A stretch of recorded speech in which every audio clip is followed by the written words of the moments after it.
¿Qué tal? Buenos días, qué bueno que nos acompañan este lunes 23 de diciembre de 2019. Les saluda Wendy Monterrosa. La semana pasada, la Cámara de Representantes de Estados Unidos, dominada por los demócratas, acordó someter al presidente Donald Trump a un juicio político por abuso de poder y obstrucción al Congreso. Con esto, Trump se convierte en el tercer presidente de Estados Unidos en enfrentar un juicio político. Todo comenzó a partir de una investigación sobre un supuesto intento de Trump de utilizar la ayuda militar que Estados Unidos da a Ucrania para que este país abriera una investigación en contra de Joe Biden. Se espera que el proceso llegue al Senado, pero no está claro cuándo se enviará. A juzgar por una estrategia de retardación de los demócratas para evitar que la mayoría de senadores republicanos tengan una rápida opción para rechazar el caso. De este tema, así como de la política exterior del presidente Nayib Bukele, hablaremos esta mañana. Comenzamos.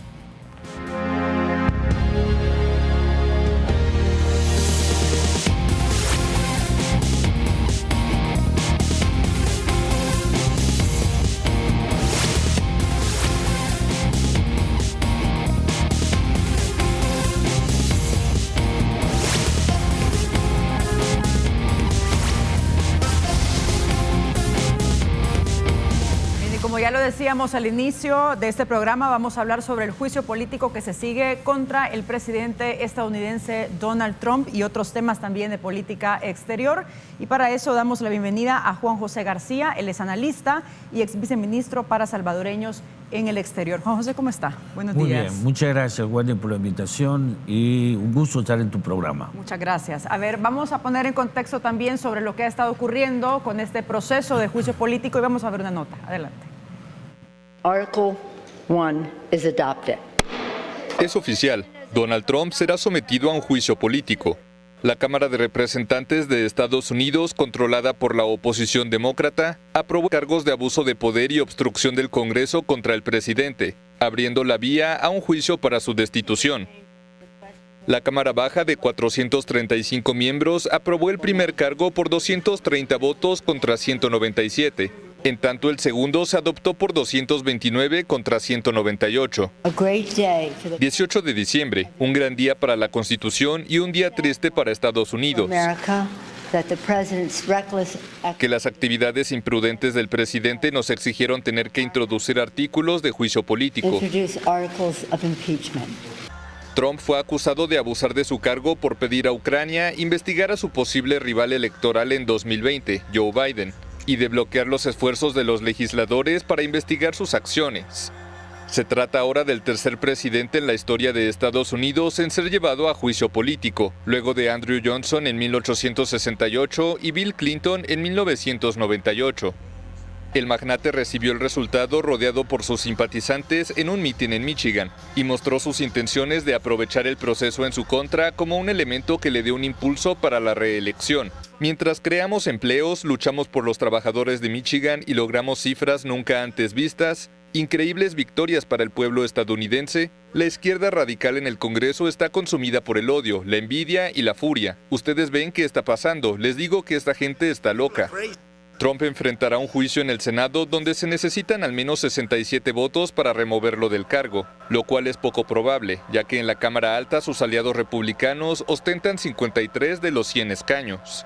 Ante los temores de que el Senado lleve a cabo un proceso breve y absuelva rápidamente a Trump, la presidenta de la Cámara Baja, Nancy Pelosi, planteó que todavía no va a transmitir la aprobación del juicio político al Senado.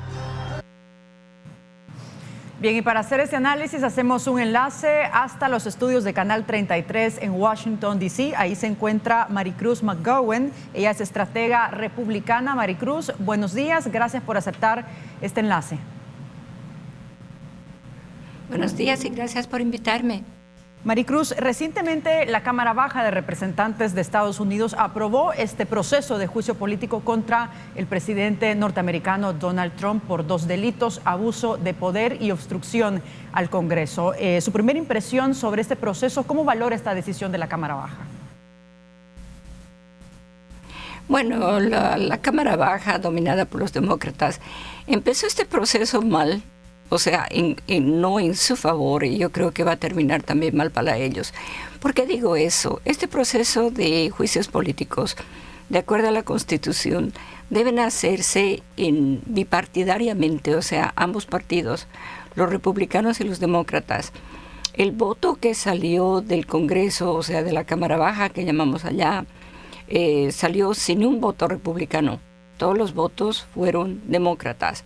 Segundo, en las noticias uno ve a cada momento de que el presidente ha sido impugnado, el tercer presidente no ha sido impugnado, porque eso no es un hecho hasta que la Cámara Baja manda el pedido de impugnación al Senado, cosa que la señora Pelosi no lo ha hecho ni lo está haciendo todavía. Una vez que llega al Senado, como explicaste tú, se necesitaría 2/3 de los votos del Senado, o sea, 67 votos, para realmente impugnarlo. En ese momento sí se podría decir que el presidente ha sido impugnado, o sea que están hablando muy rápido. Y algo que notar y algo que el público está viendo y que es por eso que la opinión favorable hacia el presidente ha subido bastante en las últimas 2-3 semanas, es porque los demócratas hablaron de impugnarlo incluso antes de que él tomara la presidencia. Él ganó el 8 de noviembre del 2016 y desde el 9 de noviembre que los demócratas están hablando de impugnación. Él ni siquiera era presidente hasta el 21 de enero del 2017. Ahora veamos los cargos. Abuso de poder no está en contra de la Constitución. Y en la forma que han definido obstrucción del Congreso, que quiere decir que no han querido dar información del Congreso a no ser que se le haga un pedido legal, tampoco es inconstitucional. Todos los presidentes lo hacen. Cuando el Congreso pide un requerimiento a la Casa Blanca puede pedir que este pedido se haga en forma legal y pasar el caso a sus abogados. Esto lo han hecho todos los presidentes que yo me acuerde cómo. Y abuso de poder es un término que no está tampoco bien definido y eso es hecho a propósito, porque lo mismo, el presidente es no solamente el presidente, pero el que dirige el Ejecutivo. Entonces, él tiene mucho poder de hacer lo que tiene que hacer si ve que es favorable. Veamos a la llamada en sí a Ucrania, que él mantuvo los fondos. Los fondos se dieron a Ucrania. En ningún momento se le dijo al presidente de Ucrania que si usted no investiga al señor Biden no le vamos a dar los fondos. El presidente sacó a relucir la transcripción de la llamada completamente. Todos lo hemos visto y no hay en ningún momento eso. Todos los testigos que presentó el Congreso para iniciar este juicio político tuvieron algo en común. Todos atestiguaron que no atestiguaron nada, incluido el señor Chacarella, creo que apellida, que dijo que él había escuchado. No, él no estuvo en la llamada. Ninguno de ellos estuvo en la llamada. Ellos escucharon de otras segundas, terceras personas, cosa que en ninguna parte, en ninguna corte es admisible, solamente en una corte que odia al presidente. En resumen, lo que hemos visto en este principio de proceso, porque como digo, el proceso no se está ni siquiera iniciando legalmente todavía hasta que se pase al Senado, se ha visto algo que preocupa mucho, un odio tan fuerte hacia una persona, en este caso el presidente de los Estados Unidos, que es preocupante porque además establece un precedente muy negativo.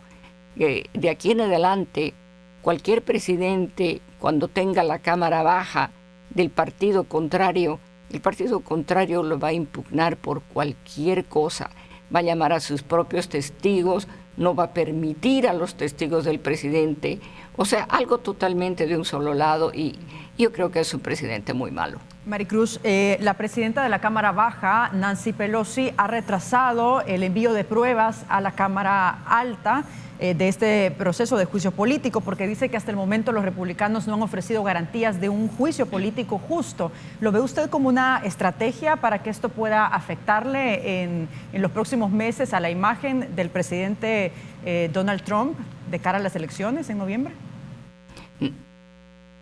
No, yo creo que la imagen negativa va a ir a la señora Pelosi, que se ha ido de lo absurdo en el juicio político, donde no se permitió del lado del presidente Trump presentar ningún testigo, ni hacer ninguna pregunta ni nada. Simplemente todos los testigos eran personas demócratas que pudieron decir cualquier cosa sin ninguna base. Se fue de lo absurdo a lo ridículo, porque decir que ahora no voy a mandar al Senado, lo que ella está diciendo, no estoy empezando este juicio político formalmente. Si ella se tarda mucho en mandar al Senado, el presidente tiene la opción de pedir legalmente que se desestime todo el caso, y si esa es la manera, este juicio político nunca se va a considerar ni siquiera como un comienzo de juicio político, porque como digo, mientras no llega al Senado, no hay juicio político en proceso. No existe. ¿Podría entonces, Maricruz, tener esto un efecto boomerang? Es decir, que quienes resulten más afectados o desgastados sean los demócratas en este proceso que los republicanos y por ende el presidente Trump. Ya está ocurriendo. El apoyo del presidente Trump está más alto que nunca. Ya está ocurriendo porque han hecho del presidente Trump una víctima, un mártir de un proceso totalmente injusto, inconstitucional y algo que preocupa a todos los ciudadanos, porque en los Estados Unidos todo el mundo es considerado inocente hasta que se lo prueba culpable. Esa es la base fundamental de la ley en los Estados Unidos, y los demócratas han hecho todo lo contrario. O sea que sí, ya está ocurriendo. El presidente Trump está gozando, digamos, de una aprobación altísima en estos momentos. Maricruz, entonces las probabilidades cuando este juicio político llegue al Senado, es decir, a la Cámara Alta, las probabilidades de que voten a favor de este impeachment son bastante bajas, de acuerdo a su análisis. Es prácticamente imposible, porque son 100 senadores, 53 son republicanos.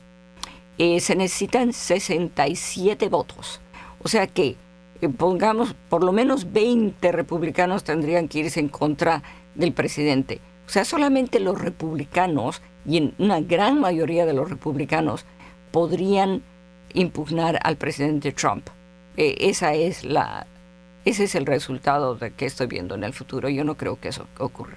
Perfecto, Maricruz. Muchas gracias por haber estado con nosotros desde los estudios de Canal 33 en Washington.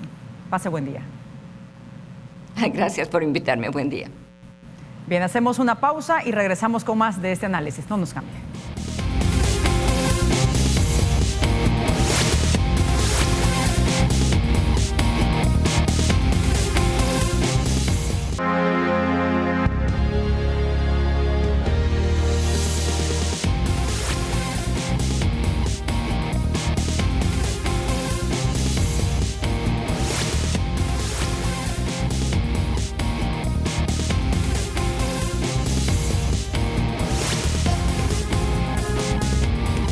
Estamos de regreso, 6 de la mañana con 50 minutos. Analizamos el proceso de impeachment contra el presidente Donald Trump luego que la Cámara Baja de Representantes aprobara este juicio político. Está pendiente que esto llegue al Senado, y por lo que nos decía al inicio de la entrevista la estratega republicana McGowan, realmente las probabilidades de que se pueda aprobar en el Senado son bastante bajas, es casi imposible, decía ella. Juan José, ¿cuál es su análisis sobre este proceso de juicio político contra el presidente norteamericano y el efecto que esto podría tener en las relaciones internacionales? Parece ser que las pruebas que han presentado los demócratas en el Congreso, en la Cámara Baja, han sido sólidas en realidad, ¿no? Las pruebas, lo que la opinión pública sabe de las presiones del presidente Trump a Ucrania para investigar los supuestos problemas legales del ex vicepresidente Biden y su hijo, parece ser que son bastante sólidas, ¿verdad? En realidad hay elementos para pensar que Donald Trump produjo unas presiones indebidas al gobierno ucraniano. Más allá, dijéramos, de lo legal, más allá de los juicios políticos o legales que se pueden hacer, me parece que este tipo de acciones en el marco de las relaciones internacionales no se deben de permitir, porque infligen un daño moral y ético en las relaciones internacionales que dañan precisamente el modelo a seguir en este tipo de relaciones internacionales. No es posible que un presidente de la potencia mundial incida de manera contundente en la política exterior e interna de Ucrania en este sentido, a costa, dijéramos, de dañar las propias instituciones políticas y jurídicas y legales de un Estado soberano, de un Estado independiente como Ucrania. Ahora bien, de cara a la ciudadanía, esto tiene un efecto, por lo que estamos viendo de acuerdo a las encuestas, diferente, ¿no? Hay opiniones divididas, quienes están a favor y otros quienes están en contra. Exactamente, pero hay que situar esto en un contexto importante a la luz de lo que piensa la opinión pública. La opinión pública tiene muy poco, dijéramos, peso en las relaciones internacionales. Las relaciones internacionales no pesa tanto en las decisiones, los intereses que expresa la opinión pública. Lo que sí pesa es lo que está pasando en la economía de Estados Unidos. Y puede ser que buena parte de ese crecimiento de Donald Trump en las encuestas se deba no tanto al juicio político que se le está sometiendo, sino a lo bueno que está en la economía. Sí. Una tasa de desempleo muy baja, un crecimiento de la economía muy acelerado, una confianza del consumidor y un crecimiento del mercado interno sin precedentes en la historia moderna de ese país. Juan José, para agregar a este análisis vamos a hacer un enlace vía Skype con Muni Jensen. Ella es politóloga colombiana que está en Washington, D.C. también. Muni, buenos días. Gracias por aceptar este enlace con nosotros. Buenos días, es un gusto estar aquí. A ver, ¿es previsible, Muni, este resultado del impeachment contra Donald Trump cuando llegue esto al Senado? Es decir, las probabilidades que se tienen que los republicanos aprueben este juicio político son imposibles. Sí, realmente las cartas están jugadas y es muy posible, casi completamente certero, que el voto en el Senado va a ser para exonerar a Donald Trump. Este proceso entra a una nueva etapa. Ya pasó la etapa del drama, de los titulares, de los testigos en la Cámara de Representantes. Ahora todo el Congreso se ha ido a casa a las fiestas de fin de año. El año entrante empieza un año electoral. En este momento el debate en el Senado es sobre las reglas, sobre el proceso que se va a llevar a cabo para adelantar este juicio. Ahí hay un tira y afloje muy fuerte entre los republicanos y los demócratas que va a continuar. Lo que se espera es que este juicio sea rápido. A ninguno de los dos partidos le conviene un juicio que se estire hasta las elecciones del mes de noviembre. Ahí, recuerden, 5 senadores demócratas que están en campaña y en un eterno juicio con testimonios y televisión enfocada hacia los recintos del Congreso no le convienen a ninguno de los dos partidos. Ahí la gran pregunta es quién va a salir más lastimado, si los republicanos o los demócratas. Justamente eso le iba a preguntar, es decir, el efecto negativo que esto podría tener, ¿quién se lo va a llevar? Porque al parecer, por todo lo que hemos estado observando y las probabilidades que son casi nulas, que el Senado apruebe este juicio político, uno puede pensar que los demócratas pueden salir más afectados en este proceso por el desgaste que esto podría tener.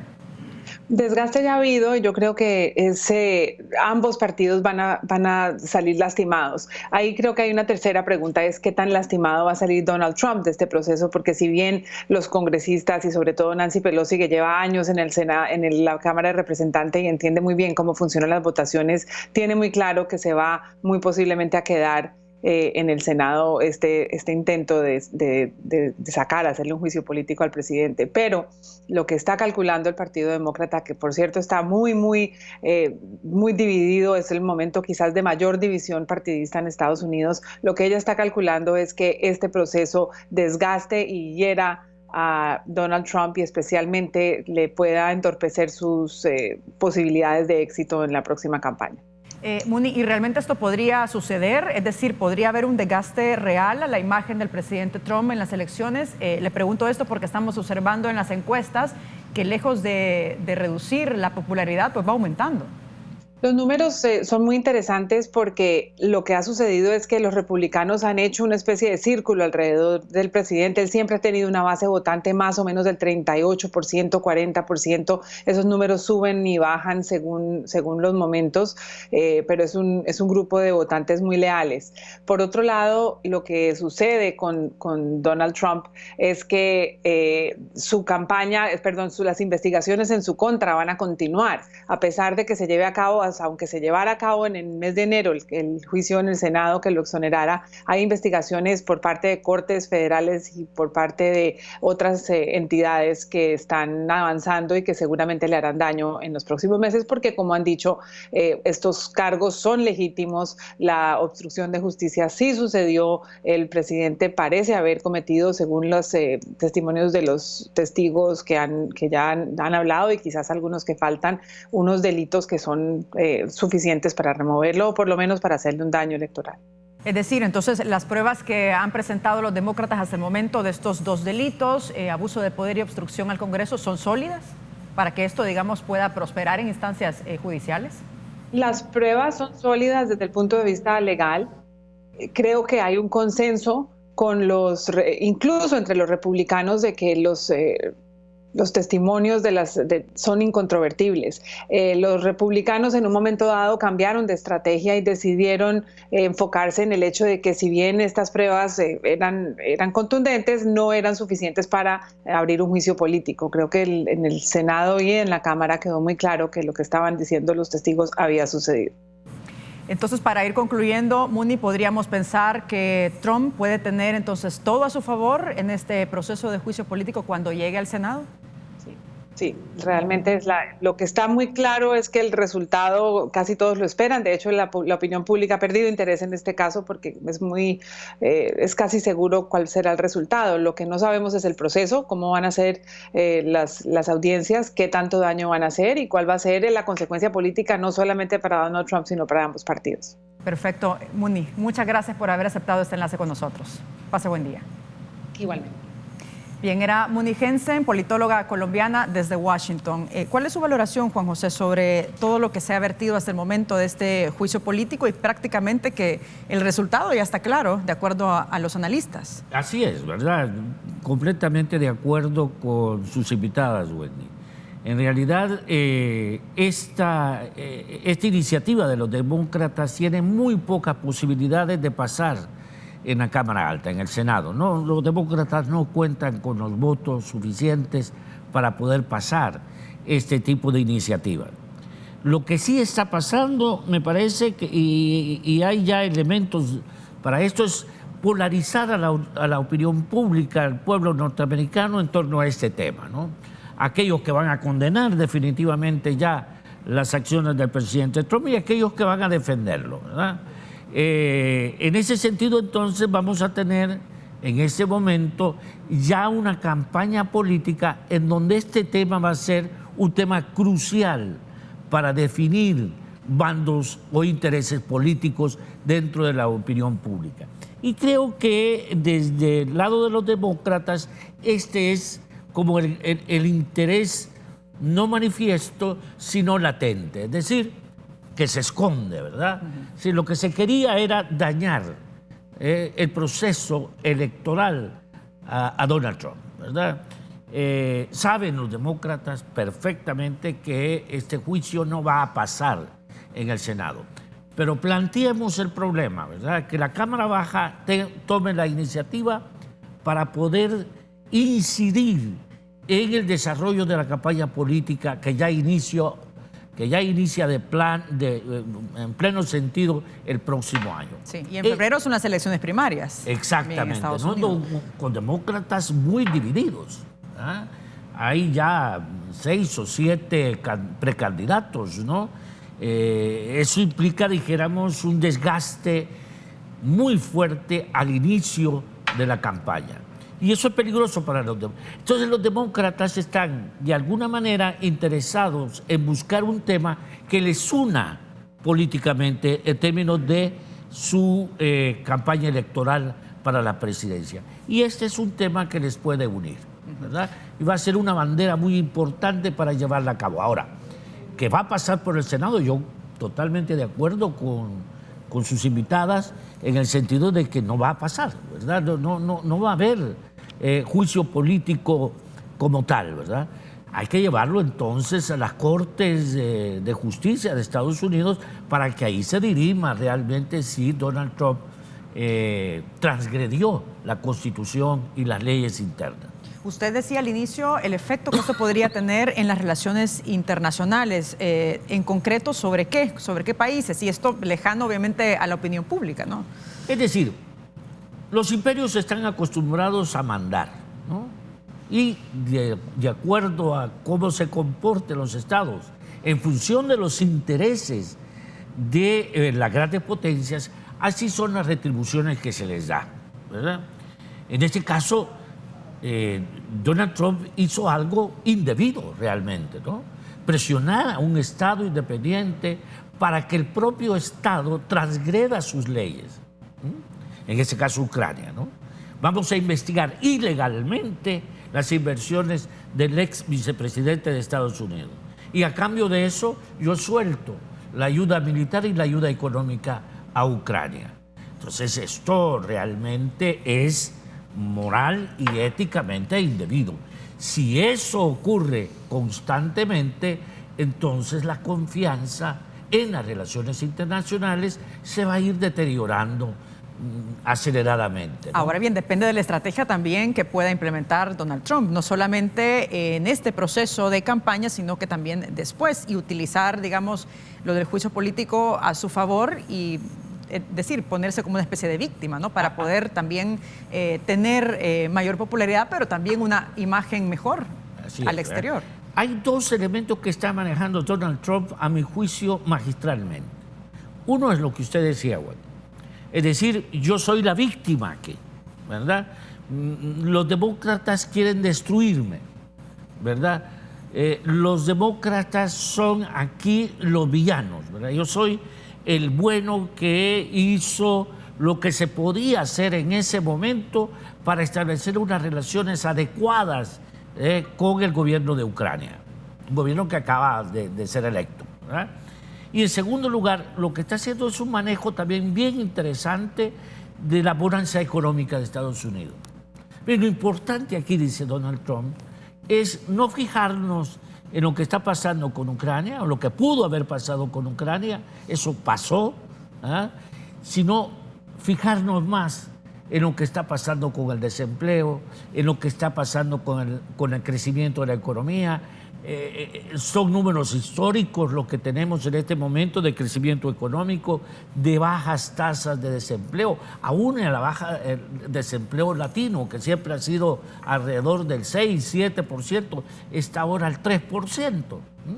Eso quiere decir entonces que estamos haciendo las cosas bien en términos de la economía, en términos del bienestar social de la población. Hay una confianza en el desarrollo posterior de la economía. Sigamos por esta ruta, que es la ruta correcta. Entonces, claro, la población está viendo y está en el balance esto del juicio político, que ya lo está vendiendo Donald Trump como eso, ¿verdad? Como una, dijéramos, una cosa mala por parte de los demócratas. Y miren qué bien estamos, ¿verdad? En términos económicos, en términos de desarrollo social. Sigamos por esta vía. Y eso es lo que va a vender. Y aún el tema migratorio. ¿Sí? La opinión pública de Estados Unidos quiere que se haga algo fuerte con el tema de la migración, ¿no? Y buena parte de los latinos y de los migrantes están a favor de lo que está haciendo Donald Trump en términos en términos migratorios. Una encuesta ya un poco atrás señalaba que el 37% de la población hispana estaba de acuerdo con lo que Donald Trump está haciendo en términos migratorios. De la población hispana, sabemos gente que ha pasado por el proceso de migración, claro, ¿no? Y afectados. Claro, porque quieren, miren, pues sí, yo estoy bien, pero si viene más gente voy a estar mal, mi empleo va a estar en peligro, ¿no? Bien, vamos a hacer una pausa, pero regresamos enseguida con más de este análisis internacional de lo que está sucediendo en Estados Unidos con este proceso de juicio político contra Donald Trump. Les recuerdo que estamos en las redes sociales para que participen, nos envíe sus preguntas, comentarios de estos temas. Aparecen en pantalla, estamos en Twitter como República 33 TV, nos encuentra en WhatsApp 7318-7627 y también estamos en Facebook como República TV 33. Regresamos.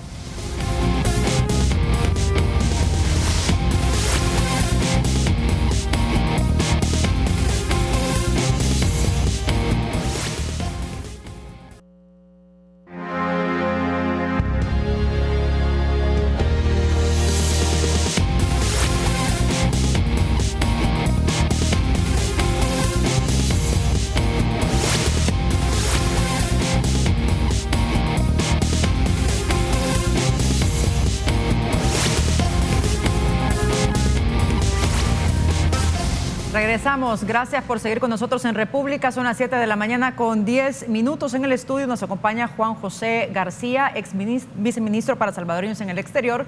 Estamos analizando el proceso de juicio político contra el presidente norteamericano Donald Trump y para abonar a este análisis hacemos un enlace vía Skype con Ana Sol Gutiérrez, ex congresista demócrata. Ana Sol, buenos días, como siempre. Gracias por estar con nosotros en este enlace.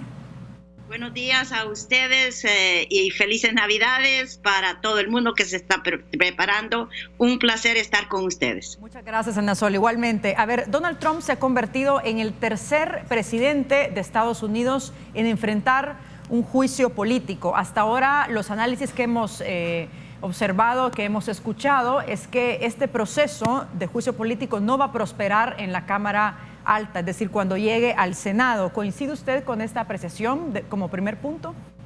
Mire, yo creo que no lo veo tan sencillo como se está pintando en la prensa, que repite de que esto no va a tener éxito en el Senado. Así es que doblemos las manos y echemos todo a la basura. No, yo creo que hay que reconocer que esto no es una hazaña más del presidente Trump y hay que verlo en ese enfoque. Si se escuchó los testimonios durante el juicio, realmente los demócratas, y yo creo que la mayoría de los americanos ven esto como un ataque a los principios y valores de la democracia.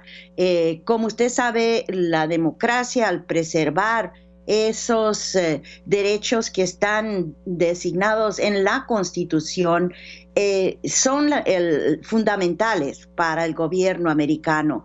Y cuando viene un presidente que realmente le importa un bledo lo que dice la Constitución, aún llamando el proceso de impeachment, que es el proceso judicial definido en la Constitución, como un ataque personal a él, que es inconstitucional, yo creo que eso ofende profundamente los valores americanos. Y estamos viendo que en el periodo que va a transcurrir entre ahora y el principio del juicio en el Senado, se sigue encontrando información que fortalece el caso en contra de Trump. Él no se defendió en ningún momento y al contrario está poniendo una pared para que aquellos que sí realmente conocen qué pasó puedan testificar. Yo creo que allí va a haber un gran conflicto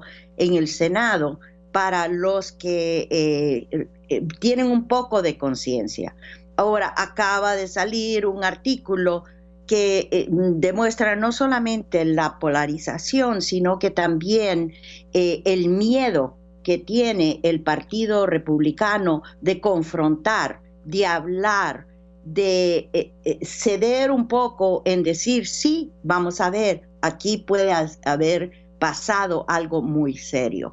En otras palabras, yo creo que la táctica estratégica excelente que viene siguiendo Nancy Pelosi, en el cual dice, no vamos a entregar las condenas que hemos encontrado en la Cámara al Senado hasta que no nos comprueben no solamente a los demócratas, sino que al público americano de que va a ser justo, que va a haber un proceso justo en el cual vamos a escuchar de personas testigos de este impacto, de este crimen, diría yo. Aunque no es criminal, ha sido una violación básica de leyes, de procesos constitucionales americanos. Y para cerrar mis comentarios, quiero también hacer notar de que esto, como dije, no es uno más. Esto realmente refleja qué pasaría si él no solamente sigue siendo presidente durante estos meses, 9 meses que faltan, sino que también sale reelecto. Nosotros como latinos sabemos el daño que ha venido haciendo a las leyes de migración, al trato del ser humano, a las violaciones de los derechos humanos, no solamente contra nosotros, contra todos los musulmanes, contra personas con incapacidades, contra las mujeres. Este hombre no es solamente esto que ha hecho malo, sino que tiene una gran historia de hechos que no son aceptables, a tal grado que los evangélicos en el periódico Christianity Today ha declarado de que no tiene el carácter ni la capacidad de seguir siendo presidente. En otras palabras, esto no se está pasando desapercibido y no es business as usual, como un poco tal vez lo pinta mi querido amigo Juan José. Ana Sol, sobre lo que usted decía al inicio, la Constitución estadounidense establece que un presidente será destituido o removido de su cargo si es acusado de juicio político y condenado por traición, soborno u otros crímenes o delitos graves. ¿Tiene el nivel de un impeachment estos dos delitos que se han presentado? ¿Abuso de poder y obstrucción al Congreso? Según los análisis que se han hecho, y son muchos, esto realmente es más allá de lo que llevó a la destitución de Nixon. Nixon tenía un conflicto de abuso de poder, pero era interno, era igual para campaña y para interés propio, pero era interno. Digamos, Clinton también tuvo su juicio, pero por razones que no eran de abuso de poder, sino de su carácter y su comportamiento sexual. Pero este caso tiene implicaciones no solamente nacionales, sino que internacionales. Figúrese que porque él quería desprestigiar a la persona que va adelante dentro del Partido Demócrata, retuvo dinero que ha sido aprobado por el Congreso. Nadie ha hecho eso y no dio ninguna razón. Ese es uno de los puntos importantes que tiene que salir en el juicio. Ya han salido, por ejemplo, unos correos en el cual, después de la llamada famosa, empezaron a hacer juegos con emails para tratar de callar y de decir aquí no pasó nada, que es un poco la actitud que están tomando muchos de los republicanos en este caso. Si ha pasado algo, es importante para el público americano que vean que si no tiene nada que esconder, bueno, que se pare como hombre y que diga que hablen todas las personas y que demuestren de que aquí no hay nada que esconder.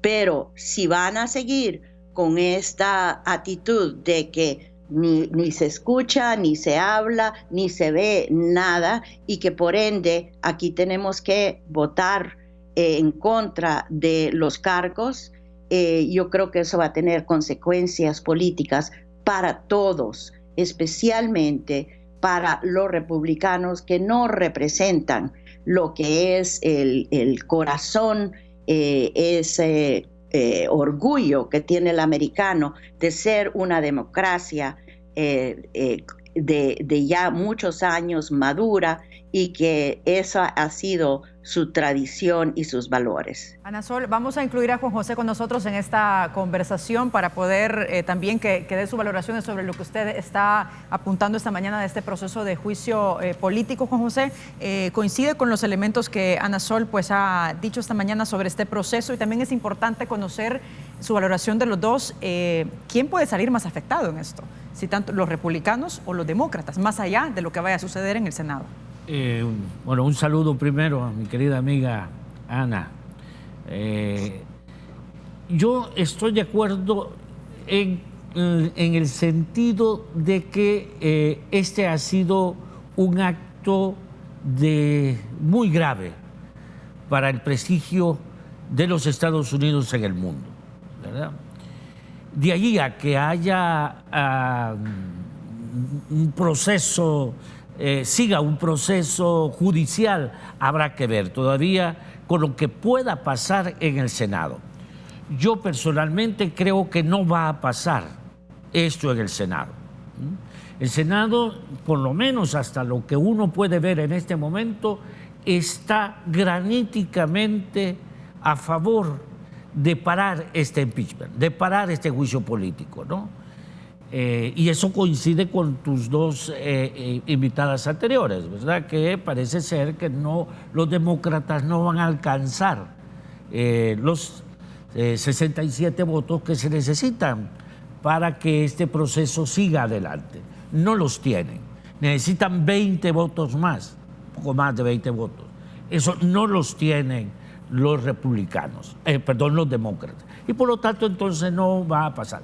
Lo que sí va a pasar es a ver cómo se desarrolla esto. Hasta ahora los réditos políticos electorales lo está teniendo el presidente Trump, es cómo se va a comportar la opinión pública y qué efectos va a tener en el desarrollo de las campañas electorales y de ganar o no la presidencia. Esto va a estar en el debate electoral, indiscutiblemente, ¿no? Y vamos a ver cómo se desarrolla, ¿verdad? ¿Cuál va a ser la estrategia de los demócratas para decir, mira, este tipo, el presidente, ha dañado el prestigio de Estados Unidos, ha transgredido las leyes por estas razones, y a ver qué impacto tiene esto en la opinión pública? Por el otro lado, los republicanos, como ya lo hemos visto, pues están diciendo, mire, pobre presidente, él está haciendo las cosas bien, ¿verdad?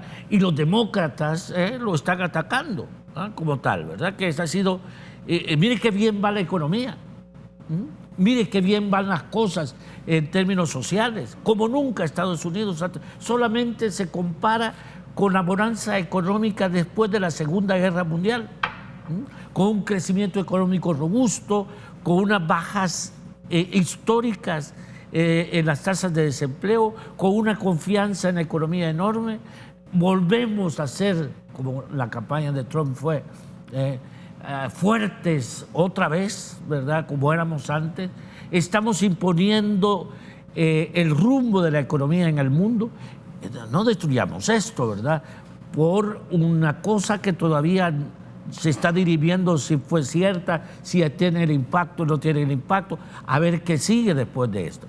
Y esto se hace en un momento crucial para los demócratas.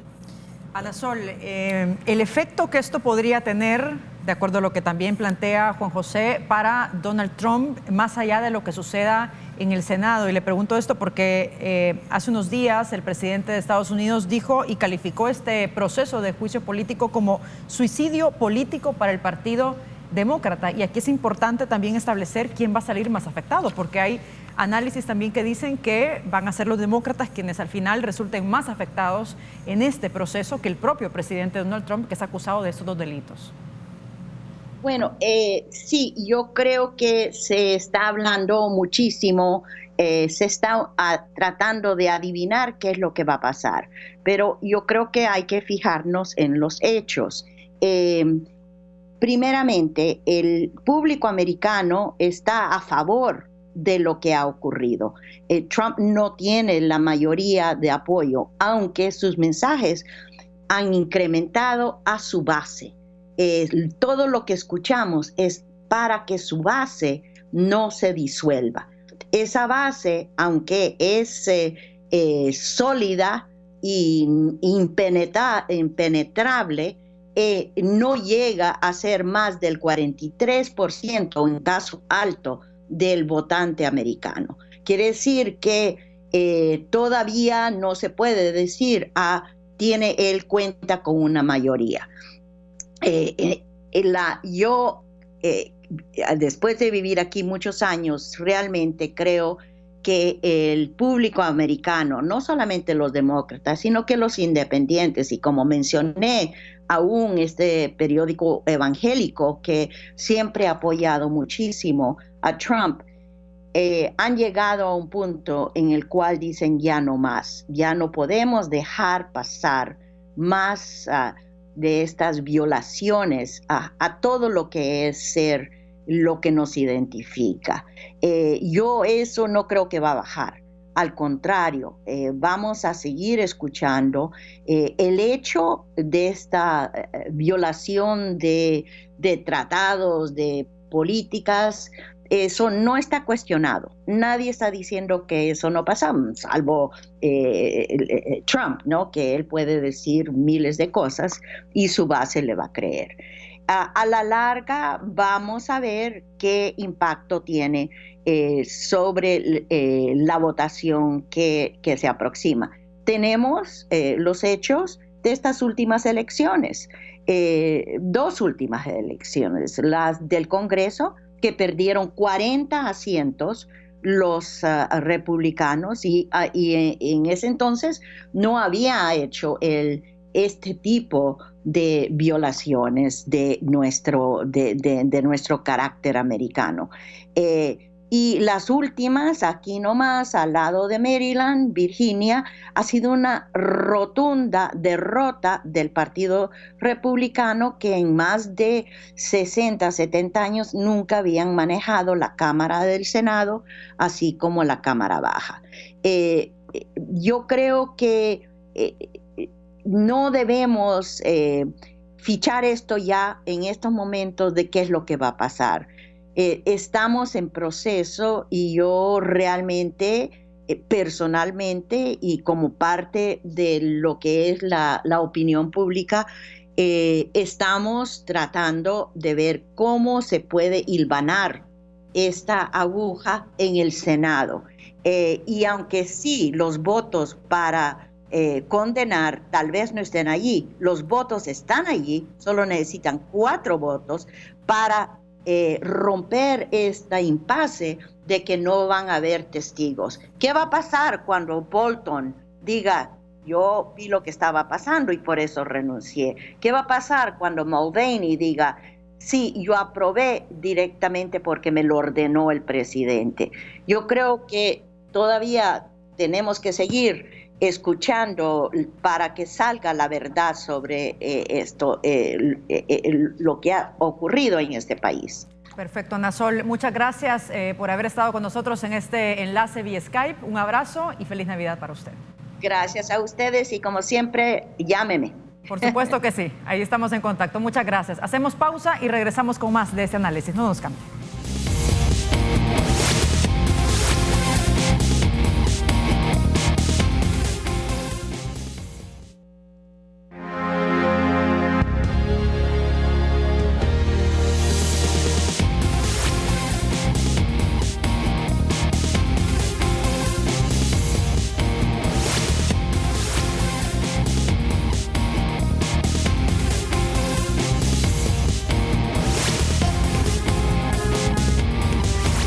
Estamos de regreso, nos acompaña en el estudio Juan José García, ex viceministro para salvadoreños en el exterior, y en las primeras partes de esta entrevista hemos analizado el proceso de juicio político que se sigue contra Donald Trump y diferentes análisis y lecturas sobre lo que está pasando y lo que podría ocurrir también y los efectos que esto podría tener de cara a la opinión pública, de cara también a las relaciones internacionales de Estados Unidos. Pero ahora nos vamos a centrar un poco en El Salvador porque es importante conocer ¿Qué es lo que está pasando con la política exterior de este gobierno, Juan José? A 7 meses, digamos que es un periodo relativamente razonable para poder hacer una lectura un tanto más amplia sobre lo que estamos observando. Primero, acercamiento del gobierno con Estados Unidos, algo que se veía desde la campaña del presidente Nayib Bukele. Luego, pues, este acercamiento y estos convenios que han sido firmados de cooperación con la República Popular China, Qatar también. ¿Cuál es su lectura sobre la política exterior? ¿Hay una política exterior ya bastante definida de este gobierno o ha dado giros inesperados? Bueno, en realidad no tenemos un documento que plasme la estrategia y el modelo de las relaciones internacionales, ¿no? Por lo tanto, hay que ir adivinando, ¿verdad?, cómo es que va montándose estas acciones en política exterior, ¿verdad? Carecemos de una estrategia consistente hasta este momento de cómo se va a implementar estas relaciones internacionales, ¿verdad? No hay. Y este es uno de los grandes vacíos que tenemos. No es porque el documento sea, dijéramos, un adorno, ¿no?, como siempre se ha querido plantear. No, porque un documento ilustra cuál es la tendencia que se puede seguir. O es la hoja de ruta, ¿no?, para poder establecer acciones. Es decir, un plan diseñado de acuerdo, sino que lo que tenemos son acciones aisladas, todavía inconexas, y que por lo tanto no sabemos por dónde puede ir avanzando esta estrategia de las relaciones internacionales. En este sentido, entonces, es difícil plantear cuál es el modelo de las relaciones internacionales. Y es difícil porque tampoco sabemos cuáles son los grandes objetivos nacionales que van a sustentar estas relaciones internacionales. ¿Qué queremos conseguir en el mundo como país? Eso no lo sabemos todavía. ¿Cuáles son esos objetivos nacionales? ¿Verdad?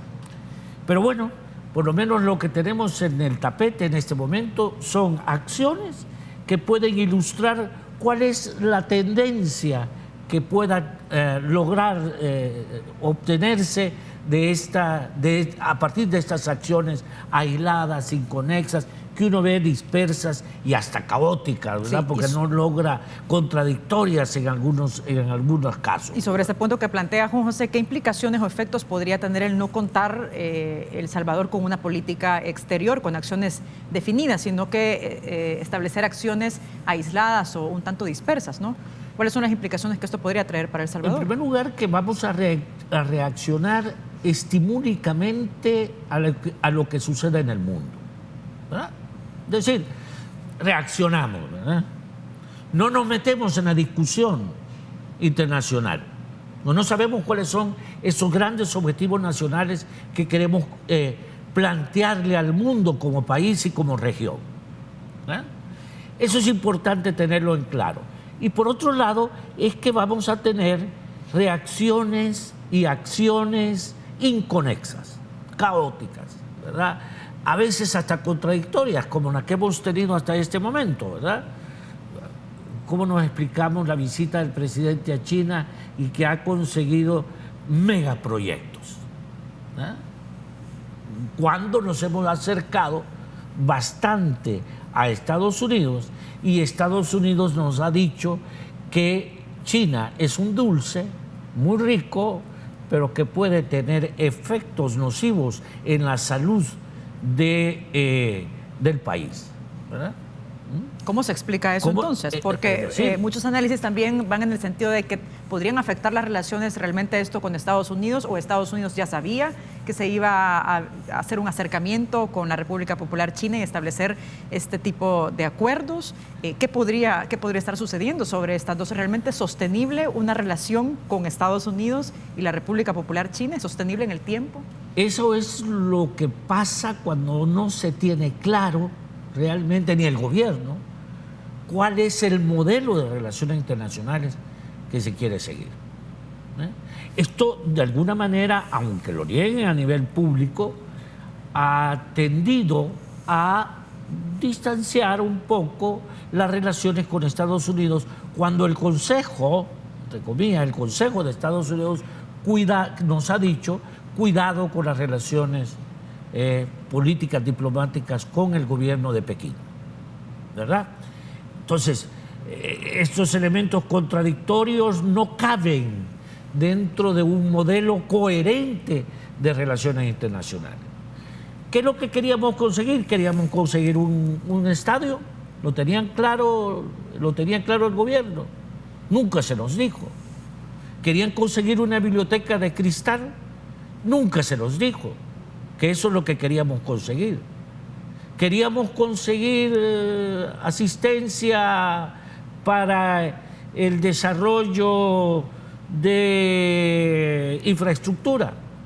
Nunca se nos dijo tampoco, ¿verdad? Ahora bien, Entonces, sobre esos procesos de cooperación, porque yo creo que aquí también es importante pensar qué ha pasado cuando China establece acercamientos y relaciones diplomáticas con otros países, como por ejemplo con Costa Rica, a quien le construyó también un estadio, y uno se pregunta, ¿cómo es ese proceso de cooperación?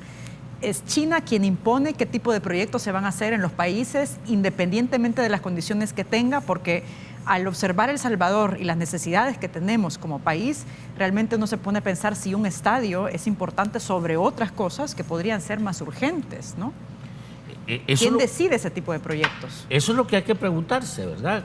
¿Quién fija las prioridades de asistencia? Es decir, ¿quién fija realmente lo que el país necesita? Realmente usted tiene razón en decir, realmente el país necesita un estadio donde quepan 100.000 personas. Realmente lo necesitamos. Indudablemente necesitamos una biblioteca, ¿verdad? Realmente, porque es lamentable la situación en que está la Biblioteca Nacional, pero es de cristal. ¿Necesitamos eso? ¿O necesitamos bibliotecas dignas, bien equipadas en cada uno de los departamentos del país? Y una estrategia de impulso de la lectura. ¿Quién fija las prioridades? Ese es el gran debate. Si lo fijan los países donantes, estamos muy mal, ¿verdad?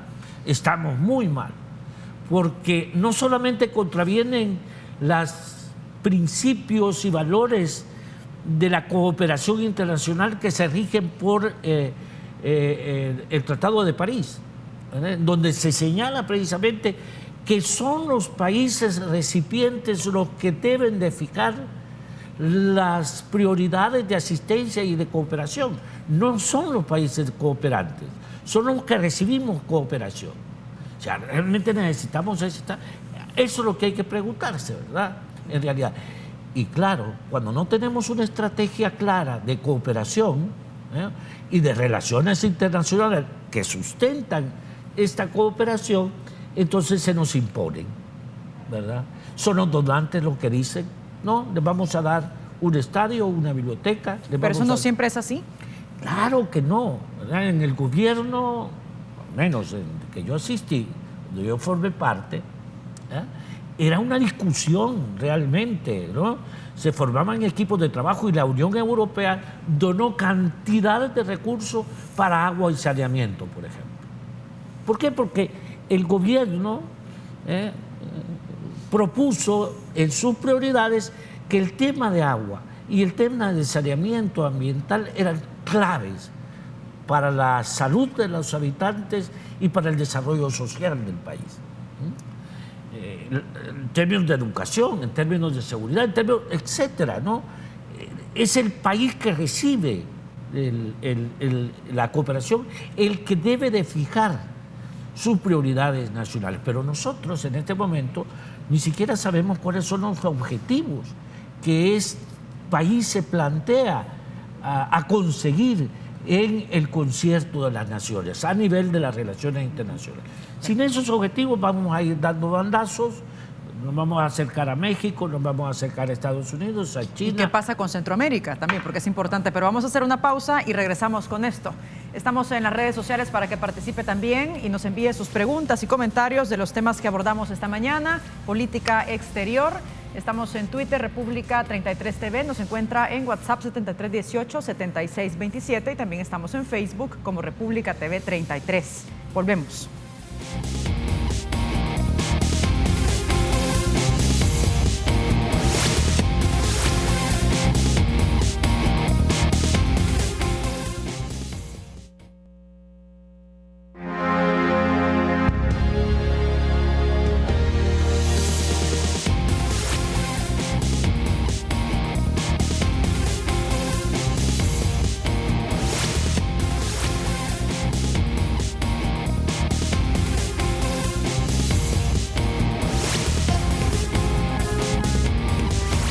Estamos de regreso ya en la última parte de esta entrevista conversando con Juan José García, analista y ex viceministro para salvadoreños en el exterior. Juan José, hablando sobre los lineamientos, las acciones de política exterior, usted decía al inicio, bueno, hasta el momento no se cuenta o no hemos conocido un documento, es decir, que establezca una política exterior definida, una hoja de ruta, donde se puedan establecer y conocer las acciones de forma integrada, sino que lo que estamos viendo es acciones dispersas y aisladas. Sobre este punto, bueno, hemos conocido varios acuerdos de cooperación que se han firmado, no solamente con Estados Unidos en el tema de migración, también con la República Popular China y con Qatar, pero uno se pregunta qué está pasando, por ejemplo, en la región centroamericana cuando el presidente Nayib Bukele es el que tiene ahorita la presidencia pro tempore del SICA.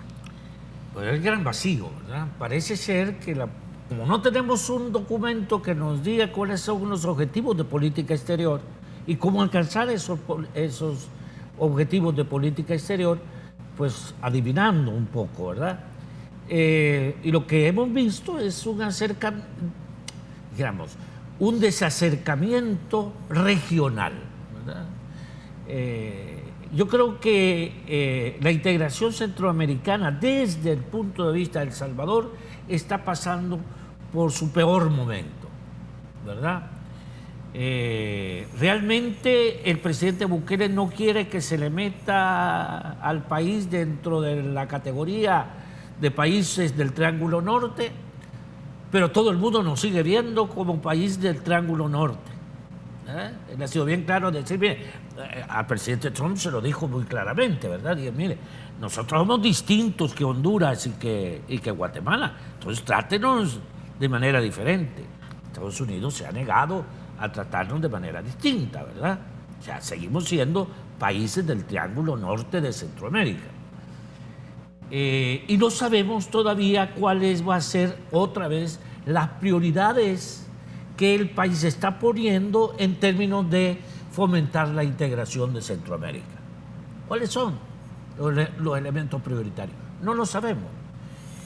Y lo que sí vemos es un desacercamiento, un distanciamiento entre los países de la región respecto de El Salvador. Caso de las relaciones con Nicaragua están pasando por el peor momento. El caso de las relaciones con Honduras están pasando por el peor momento también, ¿verdad? Uno, porque se han catalogado como un país donde el gobierno no es legítimo, y el otro por razones más ideológicas y de política económica y social. ¿Qué efectos negativos podría tener ese distanciamiento en concreto con estas dos naciones de la región centroamericana? Es que no nos vamos a integrar política ni socialmente si El Salvador sigue teniendo a los países de la región de manera desintegrada. Sí, siempre hemos dicho, por ejemplo, ¿verdad?, que vamos a tener éxito en las políticas migratorias de Centroamérica siempre y cuando actuemos conjuntamente, siempre y cuando haya una política migratoria de manera regional, que nos una y no que nos desuna. Vamos a tener una política económica dijéramos, que permite el desarrollo de los países siempre y cuando tengamos una política económica integral en los países de la región. No hay que olvidar que este país come todos los días gracias a la producción de Guatemala y de Honduras. Después de Estados Unidos es el segundo socio comercial. Exacto, ¿no? La región Pero la comida, los vegetales, los tomates que nos vamos a comer mañana, ¿de dónde vienen? Vienen de Honduras y de Guatemala. Por lo tanto, es imprescindible tener una política comercial integral, integradora de los países de Centroamérica. O sea, El Salvador va a tener viabilidad como país siempre y cuando nos integremos regionalmente. Y este es el gran vacío de este gobierno. En el tema de la migración, Juan José, ¿cómo analiza usted lo que ha venido sucediendo? Por ejemplo, estos acuerdos del Triángulo Norte y México con Estados Unidos y esta posición tan tímida sobre lo que sucede en cuanto a los migrantes en la frontera sur de Estados Unidos, estas violaciones sistemáticas a los derechos humanos que hace Estados Unidos con su política antimigrante. Es decir, ¿se puede esperar una posición diferente de estos países o realmente esta situación de complacencia con Estados Unidos es algo que vamos a observar a lo largo de estos años y las implicaciones que esto podría traer? Igual, ¿verdad? En un tema tan sensible y tan urgente no sabemos cómo vamos a reaccionar, ni cuál es la hoja de ruta, ni lo que vamos a hacer. No sabemos nada sobre la situación migratoria y cómo el país va a responder a esta situación migratoria muy particular en este momento. Estados Unidos capturó en su frontera sur más de 800,000 migrantes en 2019. Eso es unas cifras que rebasan cualquier tipo de análisis. Solo en mayo, Estados Unidos capturó a 144,000 centroamericanos en su frontera. ¿Qué vamos a hacer con los niños presos en la frontera de Estados Unidos? No sabemos. ¿Qué vamos a hacer con que ya para noviembre teníamos 39,386 retornados, deportados desde México y desde Estados Unidos, cuando el año pasado, por esta misma época, teníamos nada más 24,600? ¿Qué vamos a hacer? No sabemos. ¿Qué nos dice el viceministro para salvadoreño en el exterior? No sabemos, no ha aparecido después de su malograda aparición pública cuando revictimizó a la madre y a la esposa de la niña que murieron cruzando el río Bravo. ¿Qué dice el director de migración? No sabemos. ¿Qué va a pasar con la violación constante, como usted dice, de los derechos humanos de nuestros migrantes en el tránsito por México? ¿Cuál es la ruta que vamos a seguir? Con consulados totalmente desmantelados. No sabemos. Estamos dejando pasar el tiempo y la gente está muriendo. De verdad que está muriendo. Y la están violando. Y la están asesinando y la